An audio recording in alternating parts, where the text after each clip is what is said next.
Hi friends, இன்னைக்கு மகாநதி சீரியலில் காவேரி காலில் இங்கிட்டு அங்கிட்டும் நடந்துக்கிட்டே இருக்கிறாங்க.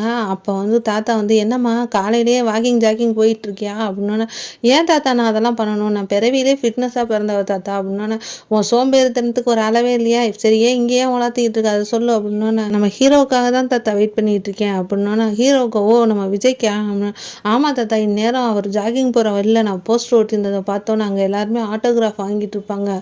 அவர் தள்ளு திக்கு முக்காடி அங்கேருந்து வர முடியாமல் தவிச்சுக்கிட்டு இருப்பாருன்னு நினைக்கிறேன், அதனால தான் இன்னும் காணோம் அப்படின்னு சொல்லி ரொம்ப பெருமை பற்றிக்கிட்டு இருக்காங்க.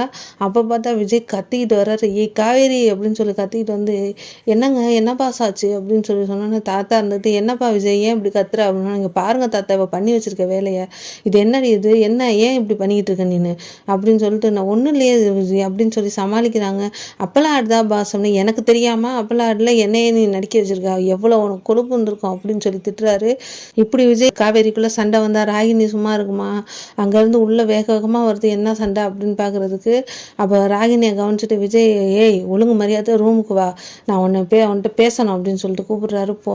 என்ன தாத்தா அப்படின்னு, போமா அப்புறம் என்ன பண்ணுறது போ அப்படின்னு போனோன்னுமே விஜய் கோவமா கண்ட மாதிரி திட்ட ஆரம்பிச்சிடுறாரு காவேரி, என்னையை கேட்காம நீ ஆட என்னை எப்படி நீ யூஸ் பண்ணிக்குவ அப்படின்னா, அப்பல் ஆடில் நடக்கிறது அவ்வளோ உங்களுக்கு கேவலமாக பாஸ் அப்படின்னா, ஏய் நான் எதையோ சொன்னால் நீ வேறு எதையோ மீன் பண்ணாத, அப்பெல்லாம் ஆடில் நடிக்கிறது ஒன்றும் எனக்கு கேவலம் கிடையாது, டாய்லெட் விளம்பரத்தில் கூட நான் நடிப்பேன், ஆனால் என்னையை கேட்காம நீ ஏன் செஞ்ச அப்படின்னு சொல்லிட்டு அவர் பாட்டில் திட்டிக்கிட்டே இருக்காரு. காதில் ரத்தம் ஒழுகி போச்சுன்னு வேகமாக வரான் காவேரி வெளில.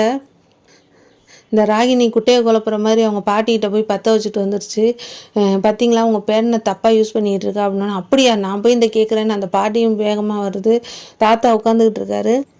ஏமா காவேரி என்ன ஆச்சு அப்படின்னோன்னா, என் காதே கிழிஞ்சிருச்சு தாத்தா, இவ்வளோ ஒரு இதாக நான் ஸ்டாப்பாக பேசுகிற ஆள் பார்த்துருக்கீங்களா, நான் என்ன செஞ்சேன் நம்ம உரிமையில் தானே செஞ்சேன் அப்படின்னு சொல்லிட்டு சொன்னோன்னே, அப்படிலாம் இல்லைம்மா விடுமா அப்படின்னு சொல்லிட்டு இருக்க. ராகினி கிண்டல் பண்ணிகிட்டு இருக்கா, ரெண்டு பேரும் என்ன மனமொத்த தம்பதிகளா நீங்கள் ரெண்டு பேரும், இவ்வளோ ஸ்ட்ராங்காக பேசிகிட்டு இருக்கிற உட்காந்து அப்படி இப்படின்னு கிண்டல் பண்ணிக்கிட்டு இருக்கா.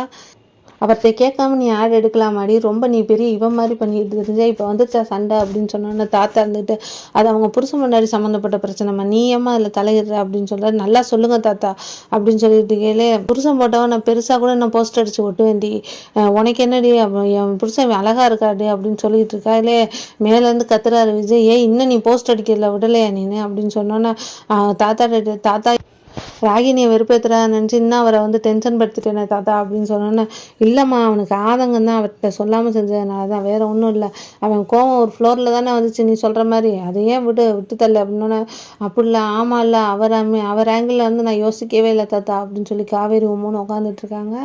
அதை பார்த்தோன்னுமே தாத்தா சரி சரி சமாளிச்சுக்கலாம் விடுமா அப்படின்னு சொல்லிட்டு இருக்காங்க. அதோட இந்த எபிசோட் முடிஞ்சிருக்கு. வீடியோ பிடிச்சிருந்தா சப்ஸ்கிரைப் பண்ணுங்கள். தேங்க்யூ.